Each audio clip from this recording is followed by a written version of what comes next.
Welcome, ladies and gentlemen. Welcome to all my Marines around the world in every climate, every place, from Sochi, Russia, Kasan, Russia, to the 6 counties of Northern Ireland, from the North Island of Scotland to the South Island of New Zealand, to the 6 county outbacks of Australia, in every climate, every place, from Venezuela around the globe. Welcome to all my fellow Marines around the world and all military men of the United States of America on this, the 26th day of November, 2009, Thanksgiving Day. It is 220 years ago today, Thanksgiving was proclamated to begin today. With that said, welcome to the show, Mr. Bob Chapman. Well, thank you very much, and happy Thanksgiving to everybody, and I hope everyone's having a nice, if not lovely day, particularly those of you who can be with your loved ones. I know many of you can't, and I've been there and done that, so I understand. And that's the sacrifice that people in the military give for our country. I have something interesting for you today. I've just written a piece, and I'm going to read it to you.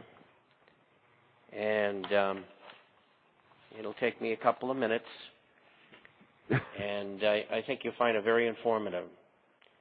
The following information may be the most important we have ever published.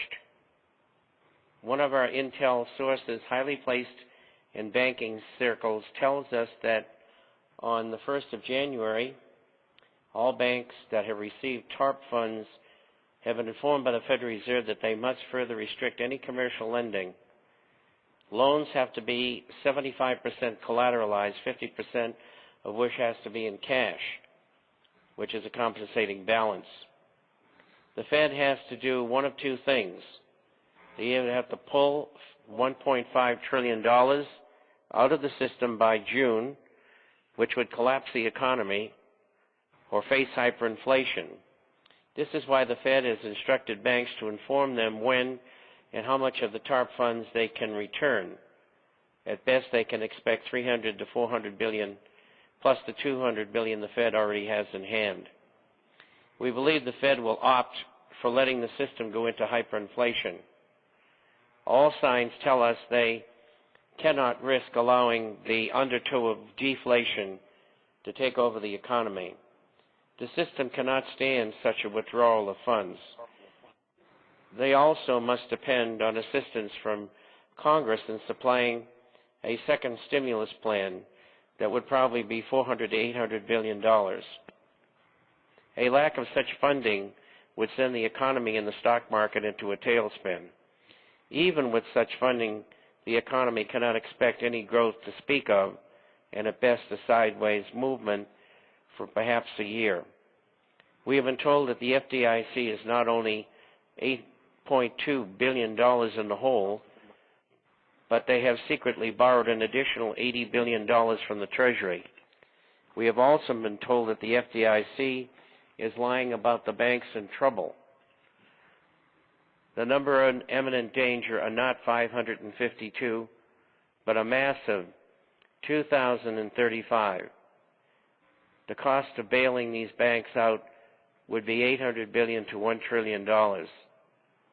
That means 2,500 banks could be closed in 2010. Now get this. The FDIC is going to be collapsed before the end of 2010, which means no more deposit insurance. This follows the September the 18th end of government guarantees on money market funds. Both will force deposits into U.S. government bonds and agency bonds in an attempt to save the system. This will strip small and medium-sized banks and force them into shutting down or being absorbed. This means you have to get your money out of banks, especially CDs. We repeat, get your cash values out of life insurance policies and annuities. They are invested 80% in stocks and 20% in bonds, more or less. Keep only enough money in banks for 3 months of operating expenses, 6 months for businesses. Major and semi-major banks are being told to obtain secure storage for new currency dollars. They expect an official devaluation by the end of the year. We do not know what the exchange rate will be, but as we have stated previously, we expect 3 old dollars for 1 new one. The alternative is gold and silver coins and shares. For those with substantial sums that do not want to be in gold and silver related assets completely, you can use Canadian and Swiss treasuries.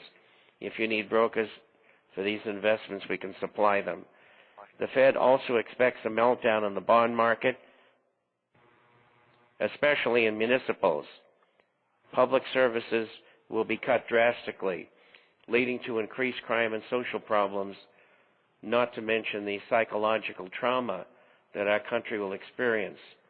Already 50% of homes in hard-hit urban areas are underwater. Nationwide, more than 25%. That means you have to be out of bonds as well, especially municipals. As you can see, the Illuminus program is going to come quicker than we have anticipated. This is in part because they have had to expedite their program due to exposure through talk radio, the internet, and of course this publication. There's no doubt the elitists are on the run.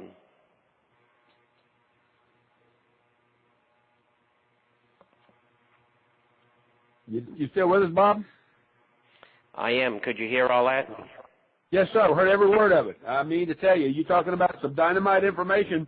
This backs up some private information I've been getting, but have been afraid to even discuss with anybody this last 2 weeks.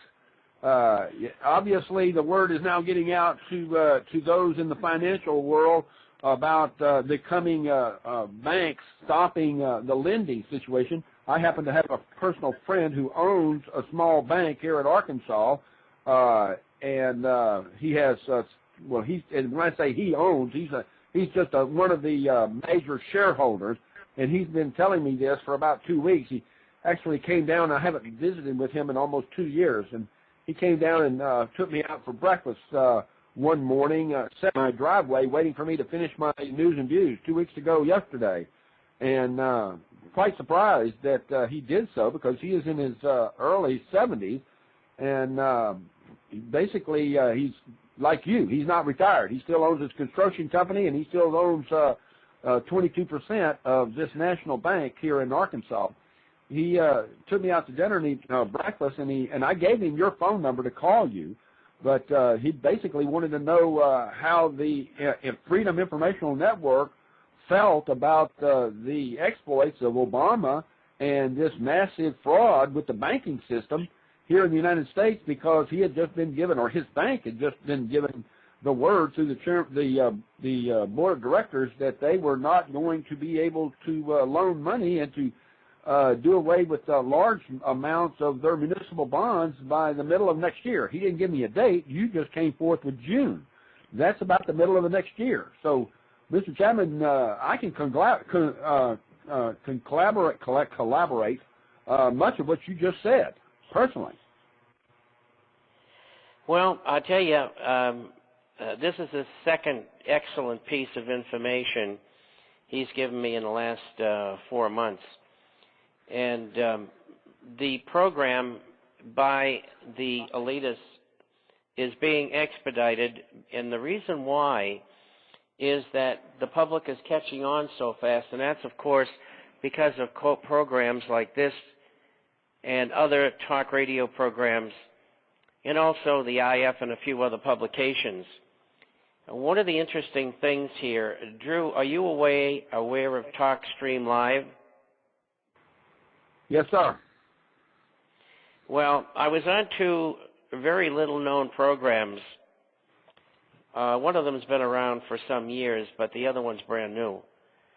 And of 50 radio programs, on the first one, which is Rumor Mill, I was tied for 4th with Glenn Beck. That's out of 50 now, behind Rush, Hannity, and Dr. Laura.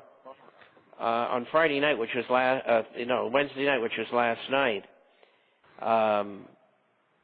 I was in 4th again and I was ahead of Hannity. Now, what this tells me is I'm a completely unknown on that circuit. And for me to draw like that tells you that the public is thirsting for the truth and for information. According to my webmaster, your show in the last couple of weeks has been the highest show on Blog Talk Radio listened to.